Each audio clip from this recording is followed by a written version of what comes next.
The boats came back empty to the floating dock at Porto Jofre, and that was the first thing nobody wanted to say aloud. The floodplain had held them for 2 days, the men who went in with rifles and came out in handcuffs, and somewhere between the rescue and the arrest, the story twisted into something else. 50 hours lost in the green maze of the Pantanal, 3 hunters found near a farm, 60 kilometers from Miranda, 3 firearms, 2 knives, 3 spent cartridges, and a silence that followed them out of the water. You likely heard a version of this, a cautionary tale about men who got what they deserved. It was not the real one. Hunters vanish in the Pantanal. Predators vanish with them. The records say one thing. The marsh keeps another. By the end, the story you have carried about who hunts and who is hunted will not hold together. The Pantanal does not behave like any other place on Earth. It is not a river, not a lake, not a swamp in the way you imagine swamps. It is a country that forgets itself twice a year, flooding over an area larger than some nations, then draining until the water retreats into channels that look like veins on the back of a hand. In the wet season, the fish swim through the treetops. In the dry season, the same ground turns to dust, and the predators gather at shrinking pools where the prey has nowhere left to run. This is the stage. Now understand who was walking on it. The jaguar is the ghost that rules this theater. Sighting one in the wild is a moment that rearranges something in you, the way a large animal can make the world feel suddenly small. They move through the flooded forest with a silence that seems older than sound itself. They swim, they climb, they pull caiman from the water and drag them upriver like it costs them nothing. For years, scientists believed these cats lived solitary, invisible lives, until the Pantanal revealed something stranger. Here, jaguars fish. Here, they share kills. Here, in the largest wetland on the planet, the apex predator behaves unlike its own species anywhere else, and it does so in plain sight, unbothered, because for a long time, it had no reason to fear us. The men who went missing were hunting. That word carries a weight you might not have considered, because what they were hunting was not food and not trophy, and the animal they pursued had been protected by Brazilian law since 1967. But the law is a line drawn on paper, and the Pantanal is a place that swallows paper. They set out in the way hunters do, with purpose, with guns, expecting to be the ones who returned with something. Instead, the marsh turned on them. 50 hours is a long time to be lost in a landscape that all looks the same, where every channel bends back on itself, where the sun moves overhead and the water gives back only a distorted version of the sky. They were found tired, disarmed, and arrested by the environmental police. On paper, the rescue was a success. Everyone came out alive. But this is where the recorded version parts from the lived one, and the gap between them is where the real story lives. Hold on, because the 3 lost hunters are not the story. They are the doorway. What you have to understand is the shape of the place they were pulled out of. The Pantanal is roughly the size of a small country, a floodplain that rises and falls with the seasons, and within that vastness, there are pockets where people simply do not go. The maps mark the rivers. The maps mark the farms. The maps do not mark the silence between them, and that silence has its own economy. Long before the 3 men were found, federal authorities had begun watching the region. Reports were coming in from farms along the floodplain, and the reports did not add up. Radio-collared jaguars, studied and tracked and followed by researchers, had gone silent. One by one, their signals stopped transmitting, as if the cats had simply walked out of range. But they had not walked anywhere. That is the part that matters. Operation Jaguar began quietly in late 2009, a 9-month investigation into something that official records were not yet ready to name. The network, according to federal police, had operated for 20 years, killing up to 50 jaguars a year. 20 years. Pause on that. A generation of predators removed from one ecosystem, while the world believed the Pantanal was a pristine sanctuary where the great cats ruled undisturbed. The silence that swallowed 50 jaguars a year for 20 years. That silence is the first layer. There are deeper ones still. Subscribe to keep walking into them with me. And if you came into this story believing the Pantanal was a sanctuary, leave the word sanctuary in the comments. Watch what happens to it. 50 animals a year for 20 years. The math is not the point. The point is, what happens to a place when its apex predator is quietly subtracted from it. Jaguars regulate the wetland. They sit at the top of a food chain that includes caiman, capybara, deer, an entire web of life that shifts and bends beneath their presence. Remove them, and the chain does not snap. It warps. Prey populations surge, then crash. The marsh reorganizes itself around the absence, and nobody notices for years because the absence is silent, and the water keeps flowing, and the trees keep standing. Now bring back the 3 lost hunters. Think about what they were doing out there for 50 hours. Think about what they were hunting, and what else might have been hunting them. There is a version of this story where the marsh swallowed the men because it knew who they were. That is folklore, and you should not mistake it for fact. The Pantanal does not judge. It does not remember, not in the way we do.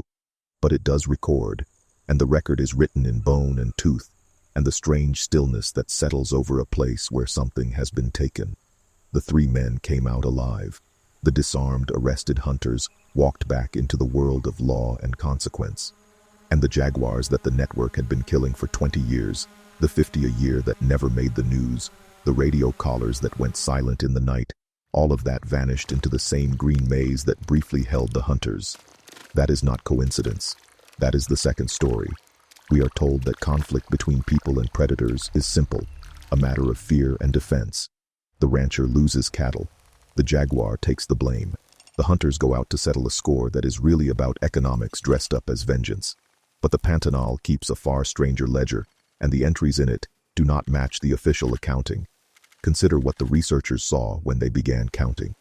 Across Brazil, between 2010 and 2023, there were 28 jaguar attacks on people. 28.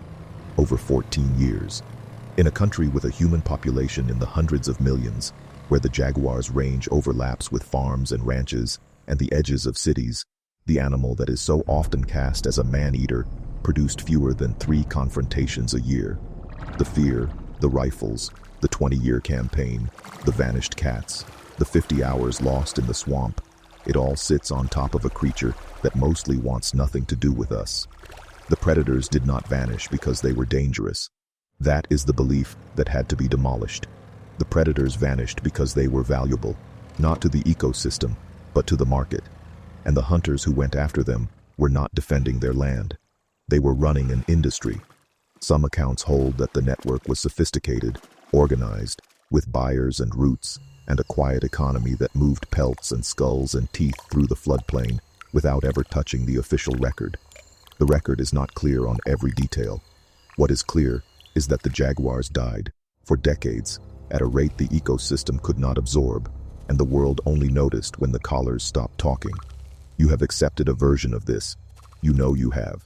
The version where the big cat is the villain of the floodplain, a threat that ranchers must defend against, a beast that eats livestock and occasionally people, and therefore deserves what it gets. The hunters were the ones lost in the marsh, the ones rescued, the ones arrested. In the story you were given, the jaguars are the danger, and the men are the victims of their own bad luck. And the law that arrested them is just a technicality, a rule that got in the way of a fair fight. That version collapses the moment you look at the numbers. 28 attacks in 14 years, in a country of millions, against a backdrop of hundreds of thousands of cattle deaths, from disease, weather, other predators, plain neglect. The jaguar is not the threat that the rifles were built to answer. The rifles were built to answer a price, and the price was being paid in a currency that nobody wanted to count. 3 hunters went missing for 50 hours. 50 jaguars a year went missing for 20 years. Which disappearance do you think the floodplain felt more keenly? The marsh does not mourn. It is not sentimental. It simply recalibrates, the way water finds its level, and the absence of the great cats has been shaping this landscape in ways that only now are becoming visible. Where jaguars thin out, the capybara multiply. Where capybara multiply, the banks erode and the channels change. The fish shift. The caiman adjust. The whole system leans, like a building with a load-bearing wall quietly removed, and the cracks are only now showing on the surface. And what surfaces is stranger than the fear you were sold. The attacks that do happen, the rare, scattered confrontations between jaguar and person, They cluster in places where the cats have been pushed, where their habitat has shrunk, where the dry season grows hotter and the water pools grow smaller and the hunger grows harder to ignore. The Pantanal is not attacking. It is responding, in the only language it has, to pressure that was applied for decades by men with rifles and a market. The floodplain does not offer explanations. It just shifts, quietly, and waits for someone to notice. If you want to keep noticing the invisible weight of what goes missing when a species thins out, subscribe. There are more landscapes leaning than the ones we talk about. Leave a comment with a word that caught in your mind just now. A single word from the revelation the Marsh was telling. The hunters found after 50 hours, the ones with 3 firearms and 2 knives and 3 spent cartridges. They are not so different from the jaguar they pursued.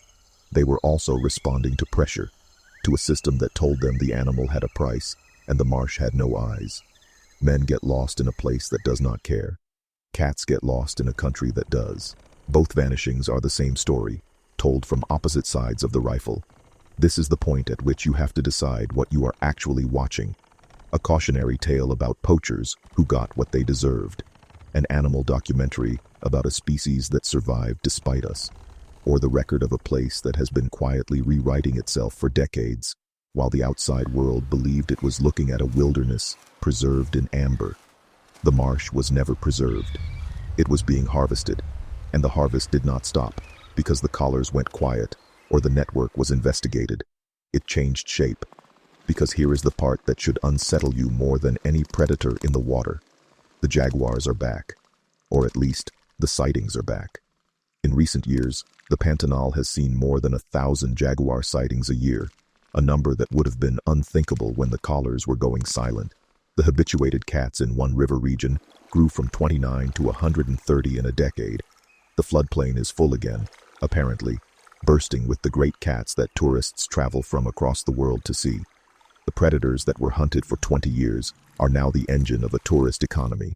The hunters who once took 50 a year now pay to photograph them. The same animals, the same marsh, the same astonishing apex predators that never belonged to anyone.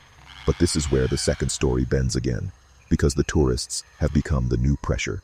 Up to 30 boats can gather around a single jaguar now. The cats are being watched to death, managed, habituated, their wariness worn away by constant attention until they regard boats with the mild indifference of zoo animals. The threat to the jaguar is no longer a rifle. It is an audience, and you are part of that audience. You are watching this because the animal moves you, because the marsh draws you, because something in the image of a great cat swimming through flooded forest touches a part of you that the modern world has walled off. That is not a weakness, but it is a responsibility you did not ask for, and it is the thread that ties you to the 3 lost hunters in a way you will not like. They wanted to possess the jaguar. You want to witness it. Both desires treat the animal as an object, a thing to be consumed, and the only difference is the method of consumption.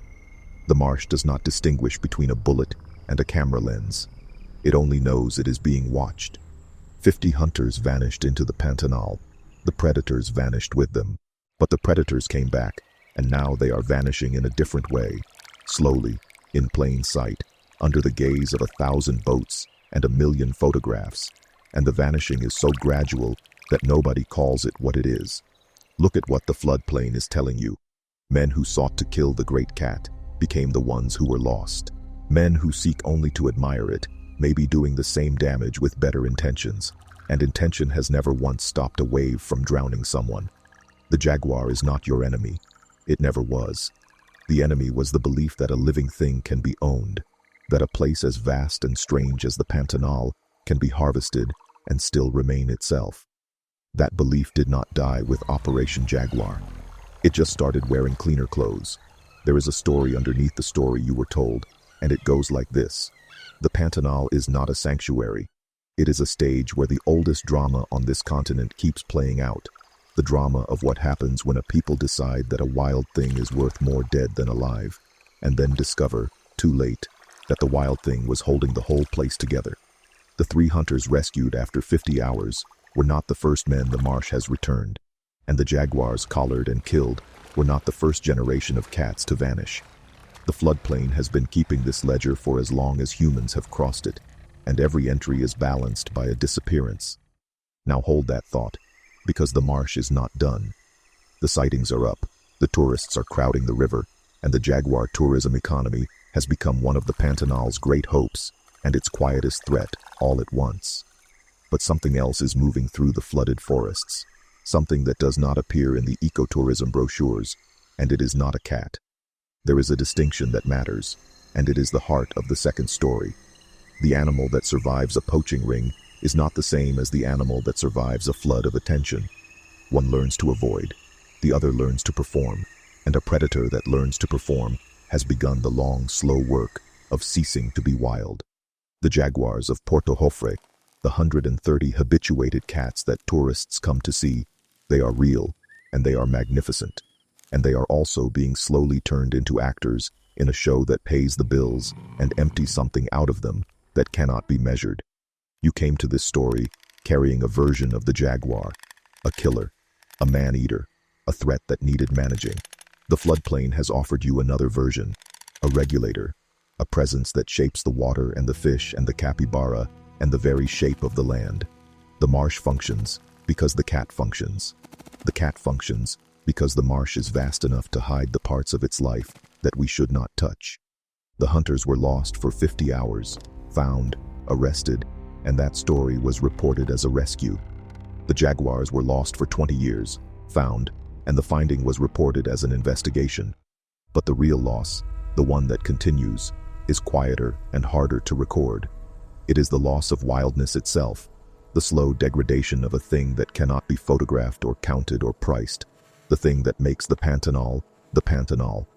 And on the other side of that loss, you find the question this place keeps asking, not whether the jaguar will survive. The jaguar has survived worse. The question is whether it will survive as itself, or whether it will become a shadow of itself, a beautiful ghost that performs for boats and stares back at cameras with eyes that no longer remember how to be hunted. The 3 lost hunters went in as hunters and came out as the hunted, stripped of their rifles, their knives, their spent cartridges, returned to the world with nothing but the story of their own fear. In a way, they are the most honest figures in this entire tale, because they cross the boundary that most of us only approach. They know what it feels like to be observed by the vastness, to be measured by a place that does not care whether you escape. Escape is an illusion in the Pantanal. You can walk into it, but the water will find you. The heat will find you. The silence will find you. And it will not be the predators that undo you. It will be the realization that you were never as separate from this place as you believed, that the line between observer and observed, hunter and hunted, is painted on water. The jaguar does not need to fear you. It only needs to be left alone. And that, more than anything, is the thing the floodplain cannot give it, as long as someone is always watching from a boat, a skiff, a camera, a rifle, a story. Here is what changes everything. The network was broken. The callers went quiet. Then the callers came back, and the world celebrated the return of the predator without asking what kind of predator returned. A jaguar that has grown accustomed to boats is not the same animal that once ruled the floodplain unchallenged. It is braver, and that bravery is a kind of damage, a rewiring of instinct that will be passed down or erased depending on what comes next. So that image of a jaguar braver and more damaged by human hands, that is not an ending. It is a threshold, and the story is about to turn one last time toward you. Subscribe if you want to walk further into these hidden layers where the truth never stops unfolding. In the comments, leave the word rewiring if you felt the shift, the moment an instinct turns into something else entirely. The Pantanal is not a static place. It floods, it drains, it burns, it regrows. And in the middle of that churn, human beings keep making the same error. They assume the marsh is a backdrop, a stage for their dramas. It is not. It is an actor, and it has been playing the longest role of all, the role of the thing that remains when every other player has left the stage. Now the story bends one final time, toward you. Because the thread that runs through all of this, from the 3 lost hunters to the 20-year poaching network to the 1,000 tourists a year, is the thread of a gaze. The marsh has always been looked at. It has been looked at as a resource, a source of cattle and timber and land. It has been looked at as a target, a place to hunt the great cat and sell its parts. It has been looked at as a spectacle, a wilderness to photograph and post and consume. And in every version of that gaze, the floodplain is the object, the thing being watched. And the watcher is always human and always asking what the marsh can give.